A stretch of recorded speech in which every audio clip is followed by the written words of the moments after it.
'Cause I am yours and you are mine.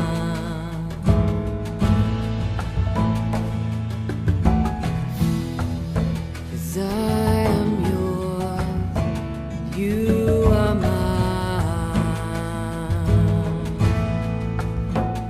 You are mine.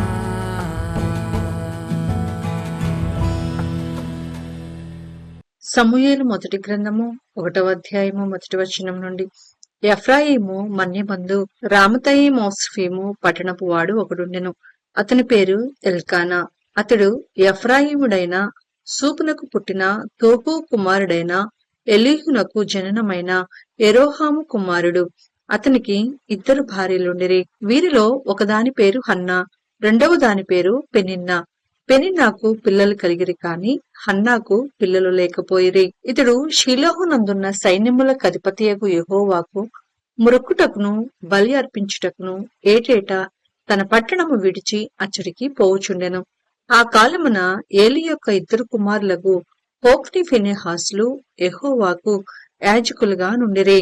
Elkanah తాను బల్యర్పణ చేసిన నాడు తన భార్యయగు పెనిన్నాకును దాని కుమారులకును కుమార్తెలకును పాళ్లు ఇచ్చుచూ వచ్చెను. కాని హన్నా తనకు ప్రియముగా నున్నందున ఆమెకు 2 పాళ్లు ఇచ్చుచూ వచ్చెను. యెహోవా ఆమెకు సంతు లేకుండా చేసెను. యెహోవా ఆమెకు సంతు లేకుండా చేసి ఉన్న హేతువును బట్టి ఆమె వైరియగు పెనిన్నా ఆమెను విసిగించుటకై ఆమెకు కోపము పుట్టించుచూ వచ్చెను.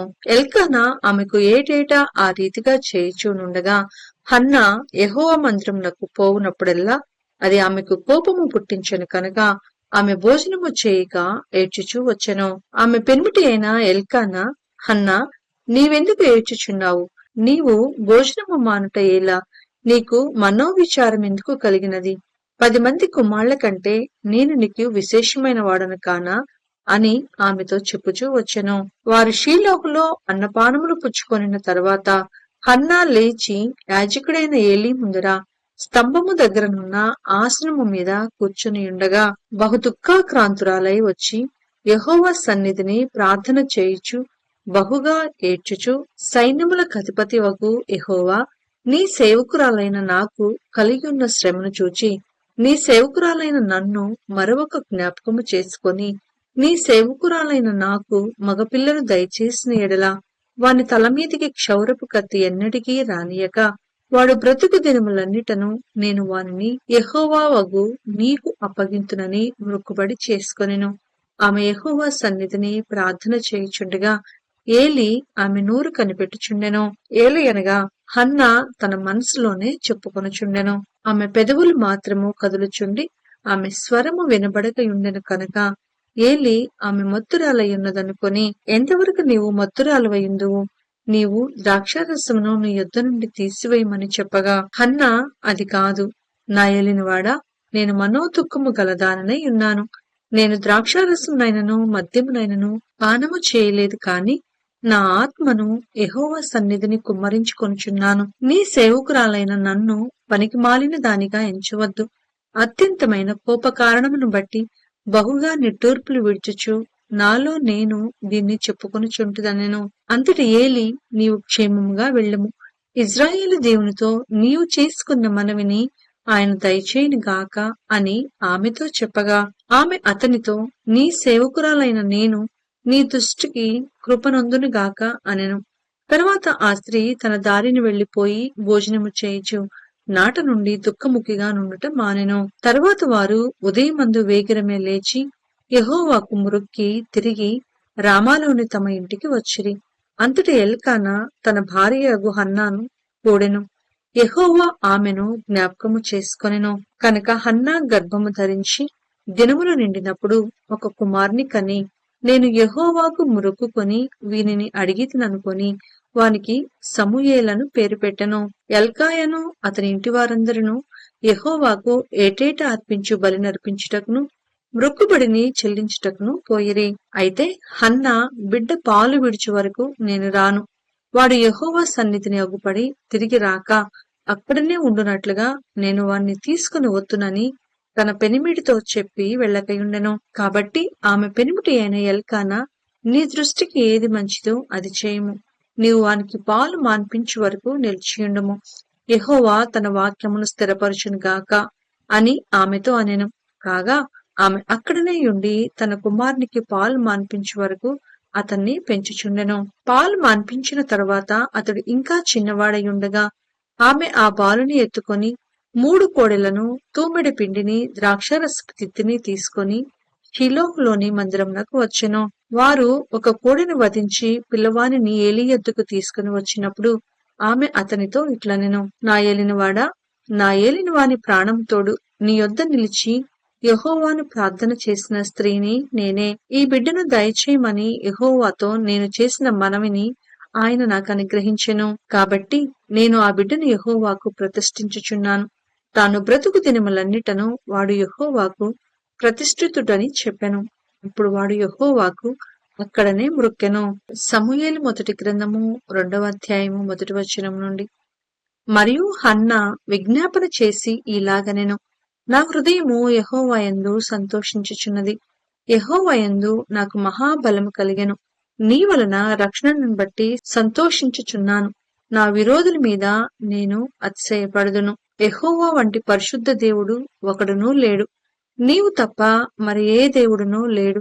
మన దేవుని వంటి ఆశ్రయదుర్గమేదియూ లేదు. యెహోవా అనంత జ్ఞానియగు దేవుడు. ఆయనే క్రియలను పరీక్షించువాడు. ఇకను అంత గర్వముగా మాటలాడకుడి.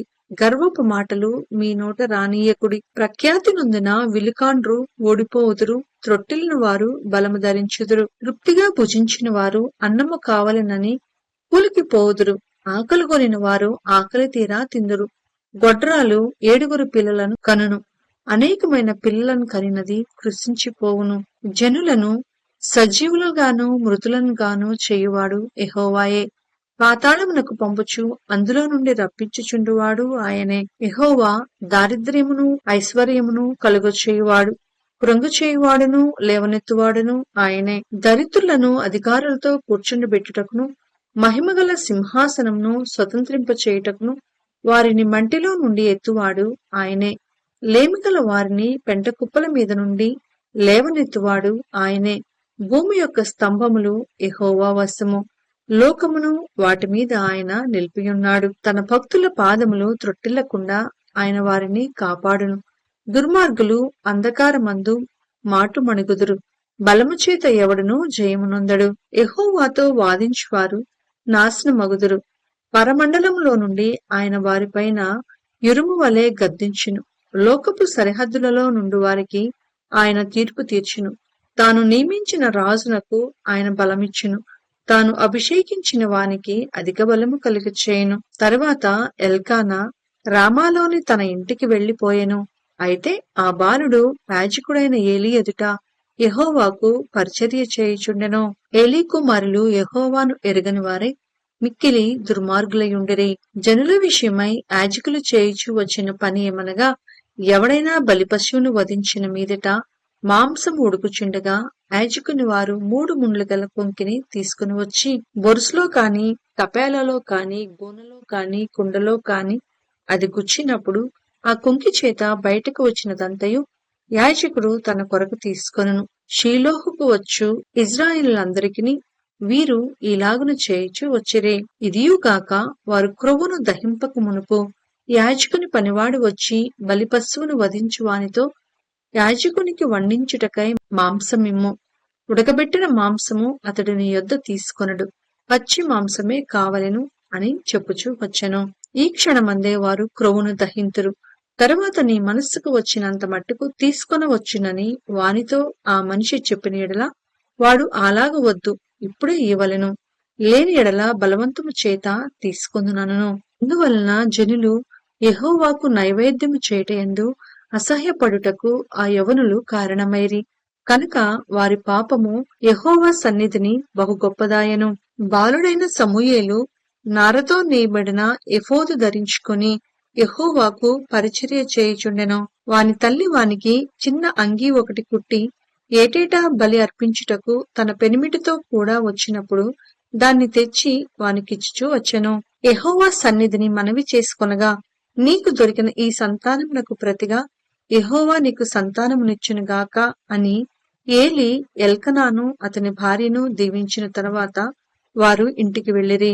యెహోవా హన్నాను దర్శింపగా ఆమె గర్భవతి అయి 3 కుమారులను 2 కుమార్తెలను కనెను. అయితే బాలుడగు సమూయేలు యెహోవా సన్నిధిని ఉండి ఎదుగుచుండెను. ఏలి బహువృద్ధుడాయెను. ఇజ్రాయేలీలకు తన కుమారులు చేసిన కార్యములన్నీయు వారు ప్రత్యక్షపు గుడారం యొక్క ద్వారము దగ్గరకు సేవ చేయుటకు వచ్చిన స్త్రీలతో శయనించుటయును మాట చెవిని పడగా వారిని పిలిచి ఇట్లనెను, ఈ జనుల ముందర మీరు చేసిన చెడ్డ కార్యములు నాకు వినబడినవి. ఈలాంటి కార్యములు మీరెందుకు చేయుచున్నారు? నా కుమారులారా, ఈలాగు చేయవద్దు. నాకు వినబడినది మంచిది కాదు. యెహోవా జనులను మీరు అతిక్రమింప చేయుచున్నారు. నరునికి నరుడు తప్పు చేసిన ఎడల దేవుడు విమర్శ చేయును కాని, ఎవరైనా యెహోవా విషయంలో పాపము చేసిన ఎడల వాని కొరకు ఎవడు విజ్ఞాపనము చేయును అనెను. అయితే యెహోవా వారిని చంపదలచి ఉండెను కనుక వారు తమ తండ్రి యొక్క మొరను వినకపోయిరి. బాలుడకు సమూయేలు ఇంకనూ ఎదుగుచు యెహోవా దయందును మనుషుల దయందును వర్ధిల్లుచుండెను. అంతటి దైవజనుడొకడు ఏలీ యొద్దకు వచ్చి ఇట్లనెను, యెహోవా నిన్ను గూర్చి సెలవిచ్చినదేమనగా, నీ పితరుని ఇంటివారు ఐగుప్తు దేశమందు ఫరో ఇంటిలో ఉండగా నేను వారికి ప్రత్యక్షమైతిని. అతడు నా ముందర ఎఫోదును ధరించి నా బలిపీఠము మీద అర్పణమును ధూపమును అర్పించుటకై నాకు యాజకుడగునట్లు ఇజ్రాయేలు గోత్రములలో నుండి నేనతన్ని ఏర్పరచుకొంటిని. ఇజ్రాయేలీలు అర్పించిన హోమ వస్తువులన్నిటినీ నీ పితరుని ఇంటి వారికిచ్చితిని. నా నివాస స్థలమునకు నేను నిర్ణయించిన బలి నైవేద్యములను మీరేలా తృణీకరించుచున్నారు? మిమ్మును క్రొవ్వబెట్టుకొనుటకై నా జనులకు ఇజ్రాయేలీలు చేయు నైవేద్యములలో శ్రేష్ఠ భాగములను పట్టుకొనుచు నాకంటే నీ కుమారులను నీవు గొప్ప చేయుచున్నావు. నీ ఇంటి వారును నీ పితరుని ఇంటి వారును నా సన్నిధిని యాజకత్వము జరిగించుదురని యెహోవా ఆజ్ఞ ఇచ్చి ఉన్నను. ఇప్పుడు అది నా మనసునకు కేవలము ప్రతికూలమాయనని ఇజ్రాయేలీల దేవుడైన యెహోవా సెలవిచ్చుచున్నాడు. కావున యెహోవా వాక్కు ఏదనగా, నన్ను ఘనపరచు వారిని నేను ఘనపరచుదును, నన్ను తృణీకరించు వారు తృణీకారముందుదురు. ఆలకించుము. రాగల దినములలో నీ బలమును నీ పితరుని ఇంటి బలమును నేను తక్కువ చేతును. నీ ఇంట ముసలివాడు ఒకడునూ లేకపోవును. యెహోవా ఇజ్రాయేలీలకు చేయదలిచిన మేలు విషయంలో నా నివాస స్థలమునకు అపాయము కలుగగా నీవు చూతువు. ఎప్పటికి నీ ఇంట ముసలివాడు ఉండడు. నా బలిపీఠము నొద్ద నెవడు ఉండకుండా నేనందరినీ నశింప చేయక విడిచివాడను కనుక అది నీ కన్నులు క్షీణించుటకును నీవు దుఃఖము చేత క్షయమగుటకును సాధనమగును. నీ సంతానపు వారందరూ వయఃకాలమందు మరణమగుదురు. నీ 2 కుమారులైన హొఫ్నీకిని ఫినెహాసునకును సంభవించినని నేను చెప్పిన దానికి నీవు సూచనగా నుండుము. ఒకనాటి యందే వారిద్దరూ మరణమవుదురు. తర్వాత నమ్మకమైన ఒక యాజకుని నేను నియమింతును. అతడు నా యోచనను బట్టి నాకు అనుకూలముగా యాజకత్వము జరిగించును. అతనికి నేను నమ్మకమైన సంతానము పుట్టింతును. అతడు నా అభిషిక్తుని సన్నిధిని ఎప్పటికిని యాజకత్వము జరిగించును. అయితే నీ ఇంటి వారిలో శేషించిన వారు ఒక వెండి రూకనైనను రొట్టె ముక్కనైనను సంపాదించుకొనవలెనని అతన్ని యొద్దకు వచ్చి దండము పెట్టి, నేను రొట్టె ముక్క తినున్నట్లుగా దయచేసి యాజకుల ఉద్యోగములలో ఒక దానియందు నన్ను ఉంచుమని అతన్ని వేడుకొందురు.